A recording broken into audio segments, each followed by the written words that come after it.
अचानक शमी को क्यों जाना पड़ा अस्पताल? हंसी जहां का भी रोकर हुआ बुरा हाल। गलत इंजेक्शन ने खराब की जिंदगी। डॉक्टरों की स्पेशल टीम को बुलाया गया, शमी को बेड पर लेटाया गया। रोहित शर्मा ने जाना शमी का हाल, परिवार वालों का रोकर बुरा हाल।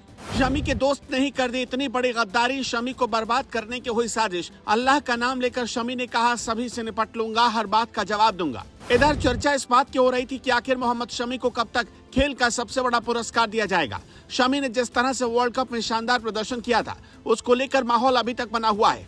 मगर उधर इसी बीच जब शमी को अस्पताल जाना पड़ गया तो हर किसी की नींद गायब हो गई। मोहम्मद शमी के समर्थक उनके लिए दुआएं करने लगे, जबकि जो हंसी जहां उनसे नफरत करती हैं वो भी शमी के लिए दुआएं मांगने लगी।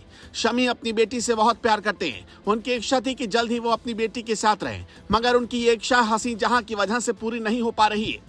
और जब इसी बीच ये खबर आई कि शमी को अस्पताल जाना पड़ा तो हर कोई ये कहने लगा कि हंसी जहां को समझना होगा, शमी के साथ रहना होगा। शमी को अस्पताल क्यों जाना पड़ा, आपको पूरी खबर बताते हैं, मगर उससे पहले मोहम्मद शमी को कैसे उनके ही दोस्त ने बदनाम करने की बहुत बड़ी साजिश की, पहले उसके बारे में आपको बताते हैं। मोहम्मद शमी कितने नेक दिल इंसान हैं और कितने काबिल गेंदबाज हैं, बताने की जरूरत नहीं है। लेकिन अब उनके ही एक खास दोस्त ने दावा किया कि मोहम्मद शमी ने वर्ल्ड कप में गेंदबाजी के दौरान इंजेक्शन का इस्तेमाल किया। मतलब शमी को एक तरह से बदनाम करने की कोशिश की गई। ये बताया गया कि शमी ने इंजेक्शन के जरिए ही अच्छा प्रदर्शन किया, लेकिन ये दावा पूरी तरह से गलत है। शमी ने अपने दम पर अच्छा प्रदर्शन किया था, उन्होंने किसी भी तरह की दवाई का इस्तेमाल नहीं किया। ये हम नहीं कह रहे, बल्कि जब बवाल बढ़ा तो उन्होंने पूरी बात बताई और कहा कि शमी पैर में चोट लगने की वजह से लंबे वक्त से तकलीफ उठा रहे हैं और इसी वजह से उन्हें लगातार इंजेक्शन का इस्तेमाल करना पड़ रहा है। बता दें कि क्रिकेट विश्व कप के दौरान मोहम्मद शमी टीम इंडिया के लिए पहले 3 मैचों में नहीं खेले थे, लेकिन हार्दिक के चोटिल हो जाने के बाद न्यूजीलैंड के खिलाफ चौथे गेम से उन्हें टीम में शामिल किया गया था। शमी इसके बाद तेज आक्रमण के अगुवा बन गए और उन्होंने 24 विकेट लिए और टूर्नामेंट में सबसे ज्यादा विकेट लेने वाले गेंदबाज बन गए। शमी ने 3 बार 5 विकेट भी लिए थे, जिसमें न्यूजीलैंड के खिलाफ सेमीफाइनल में लिया गया 7 विकेट भी शामिल है। इस तरह वो वनडे इतिहास में ऐसा करने वाले पहले भारतीय गेंदबाज बन गए।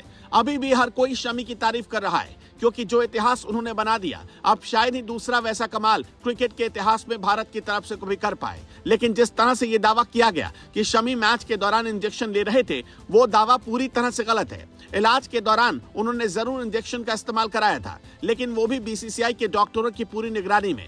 मतलब किसी भी तरह की कोई गड़बड़ी मोहम्मद शमी की तरफ से नहीं की गई। उन्हें अब जानबूझकर बदनाम करने की कोशिश की जा रही है, लेकिन दुनिया जानती है कि सच्चाई क्या है। इसी बीच हैरान करने वाली खबर सामने आ रही है। सूत्र बता रहे हैं कि पैर में चोट की वजह से मोहम्मद शमी को एक बार फिर से अस्पताल जाना पड़ा और करीब 20 मिनट तक मोहम्मद शमी अस्पताल में रहे और दवाई के साथ साथ इंजेक्शन भी लगवाया। लेकिन जब लोगों को ये खबर पता चली कि शमी को अस्पताल जाना पड़ा है, तो हर कोई शमी के लिए दुआएं मांगने लगा।